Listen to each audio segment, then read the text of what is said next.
Hello everybody, this is Sara Perry and this is your daily vlog. How are you all today? Welcome to any newcomers out there and hello to all my regulars. Please do like, share and subscribe if you haven't already do so or you just feel the inkling to do so. And if you'd like a private reading then do go down to the website www.saraperry.me.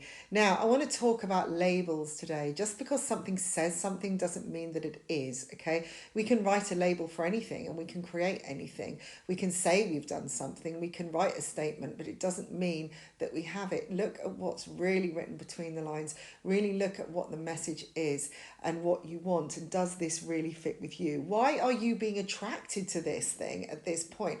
Why are you being attracted to a certain person at this point? What state of mind are you in? What are you going through when you meet this person? Why are you attracted to doing something, eating something? What is it about that flavor that is calling you? And what are the similarities in yourself? Okay. If you know you are doing something that isn't good for you, if you're speaking it aloud and you're voicing it on Facebook or social media and you're putting out all these things, why are you continuing to do so? The more you put something out there that is a negative, the more that it will end up becoming part of you. Okay, or the more you, let's just say if you're moaning about something or you're focusing on something, the more it kind of grows. Okay, the energy that you give something, the more magnified it becomes. Now, I really want to look into at the moment because I feel like there could be a lot of opinions around with the retrograde going on, and you may feel, some of you, a little bit hemmed in or not know where you're going right now. This is for people who are a bit lost. You know, it doesn't matter what retrogrades are going on, what time of year it is. You know, it depends where we are in our life, on our path. You know, how old we are, you know, our circumstances and everything. And sometimes we still haven't quite got the answers. That if you are around, you know, you are looking, you know, for answers, you may find yourself amongst people who are kind of telling you what to do. That's because you're looking for someone to tell you what to do because you're not trusting what you do. So just because a label says drink me doesn't mean you have to do it. Just because somebody says do this because they've done it or it's good for them doesn't mean it's going to be good for you. Okay. We all have different allergies, we all have different reactions to things. So just because it worked out for that person doesn't mean that you're going to have the same storyline because you're in a different place in your life. Okay, if you drink a bottle marked poison, well, you know, it's certain to disagree with you sooner or later. Okay, if you spend time around poisonous people, they're soon going to get on your nerves.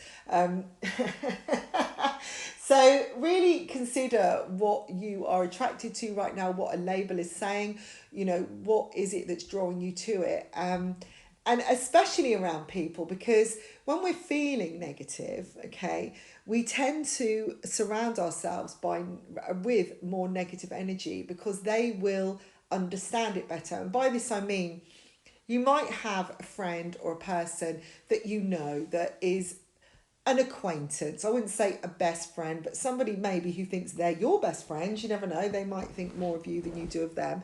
But there's something that doesn't quite sit right.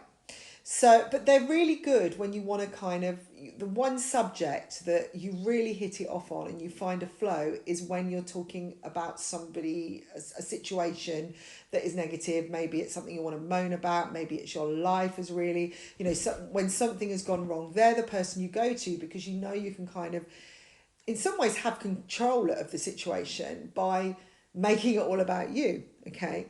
And this person is great because their life is generally like that. So you know they're going to understand you, so you go to them. And then when you're really positive, you probably surround yourself by light and joy. And that type of person you went to before with your troubles is the last person you want to be around because you're really happy and all they're doing is telling you all their negativity. So we are attracted by things in us. If you're attracted to something poisonous, it's because maybe you're poisoning yourself with something you're doing, maybe self-sabotage, maybe a behavior that isn't really good for you, maybe a restrictive behavior, an addiction of some kind.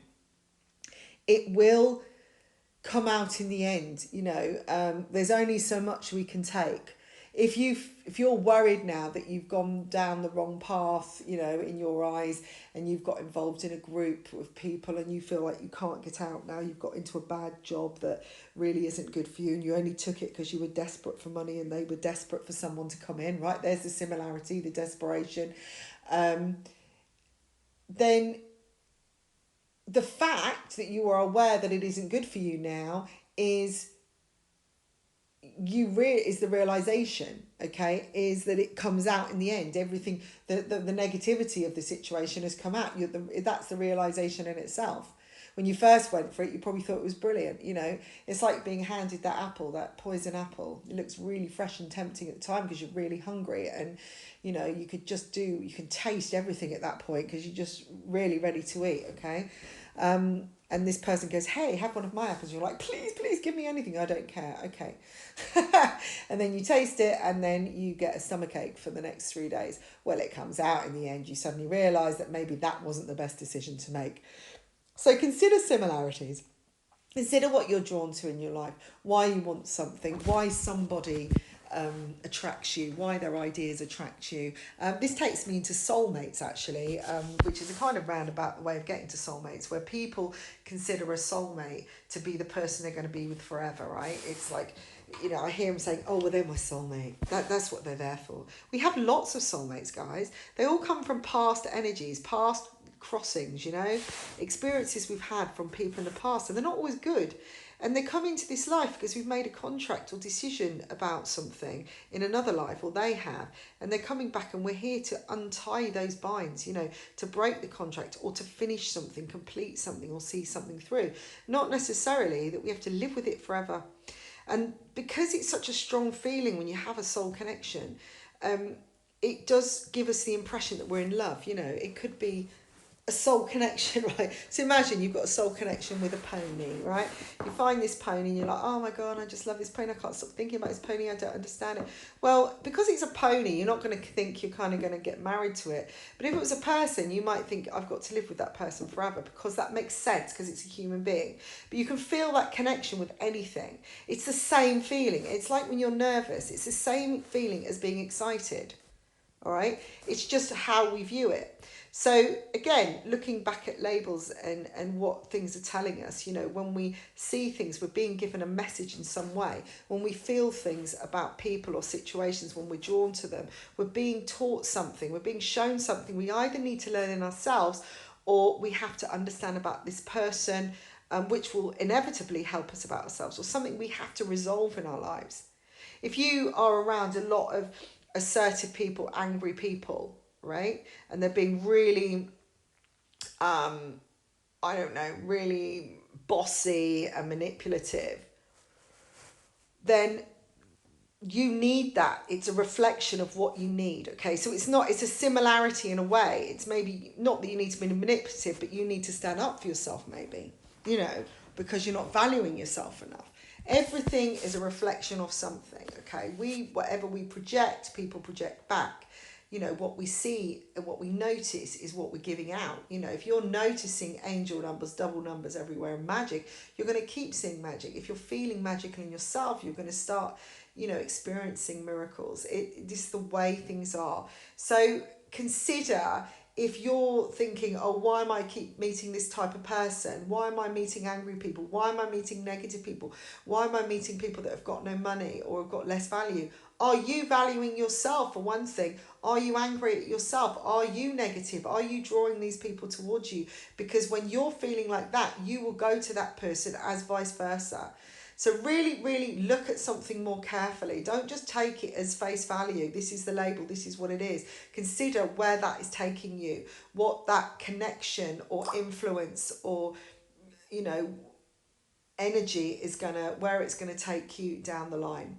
So I hope this has helped you. Have a fabulous day. If you want a private reading, just get on down to the website. Bye for now.